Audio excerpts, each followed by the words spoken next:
Assalamualaikum warahmatullahi wabarakatuh. Hope you're doing well. Somebody asked me on the post that I did on my main channel here, that they wanted to hear my opinion about other Muslim countries. And as many of you know, I've never left the United States. I've never traveled outside of the United States. So I don't really have a reference point of other people's experiences, and you can look at travel vlogs that people do in the nice neighborhoods and the bad neighborhoods. You can hear all sorts of pros and cons. For me, though, the main thing I would think about is the culinary experience. So let's say if I was to go to Saudi Arabia. Yes, I would be looking at all the historical sites, like obviously Mecca, things pertaining to our faith. But I would be looking at the specific spice blends, tea blends, and culinary things of that nature, cookbooks. That's basically what I would do. So if I went to Malaysia, same thing. And looking at like their medicinal herbs and different plants that grow there and the utilities of it all, examining different trees growing over there, and obviously the wildlife. And then sampling, obviously, the different kinds of fish and such of different Islamic nations. The tough part is that some people say Turkey is a Muslim country, but then others say it's a secular nation. So, as some identify themselves as Muslims, sometimes the people say they are not. I would, though, like to go to Egypt. I'm not sure if Egypt considers itself an Islamic area anymore, but just the whole history for the Abrahamic faiths around Egypt. And if you think about how Musa, peace be upon him, Moses, he saw all the occultic religious practices of the Egyptians and then became this icon for Islamic monotheism. And I find it to be just fascinating knowing that Musa went there, and Harun Aaron, right? And the fact that Joseph was around there as well. Yusuf, peace be upon him. The never-ending mysteries of Egypt itself and how Alexandria was formed, right? It's just the relation with Egypt and Rome, me being part Italian as well, the Mediterranean history. I mean, Egypt is such a magnificent country when you think about all the different changes. It's just absolutely remarkable. However, it's very, very hot. So if I was ever to travel there, I'd have to figure out what's the coldest season, if they have that. But where's the less hot, and I would love to go there, experience the culinary world, but also see the ruins. Because by studying the ruins and seeing the ancient civilizations who came before, you get to understand time.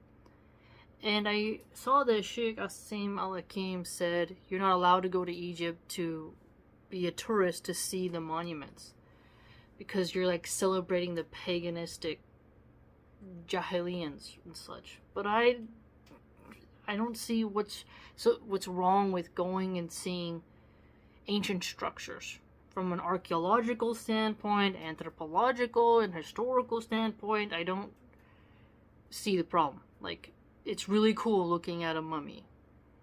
I can't help it. I've gotten to see a mummy in a museum in San Francisco at the Legion of Honor when they had a touring display, and it was pretty cool, man.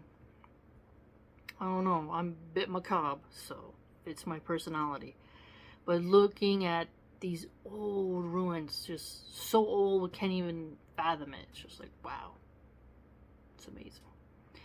And so, the role that Egypt has played for so many cultures, the Macedonians, the Italians, the Greeks, the Romans, like the ancient Romans, the whole Freemasons and how they had stuff tied to Egypt and all the symbology around Egypt and pyramids and geometry and the wars that happened there. I mean, the Jews going out of there, Moses, Aaron. It's fantastic. You're just like, what? It's an amazing landmark. To me, I think Egypt is cooler than, other places. Like Jerusalem would be cool to go to. But that's the only thing I could really think of, because I don't have an opinion about countries that... I don't think I've met anyone from Egypt before that I know of. Like, if you say Algeria or Morocco, I met one person from there. And I don't think I've met someone from Morocco. So it's like, it's just different. It's really hard to pinpoint it down, right? But, like, if you say Jordan, Syria, Afghanistan, Lebanon, these are all places I've never been. So, the first one I would want to go to, obviously, would be to have to do Hajj and Umrah. That's for religious. But for historical stuff, I would choose Egypt. For culinary, I think Turkey, because they have these really cool treats and stuff, like sweets.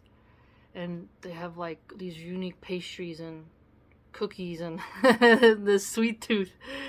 I want to go try that. And I have a Turkish lamp on my desk, those Tiffany lamps. So getting a cool small, it's like a really cool shaped Turkish lamp.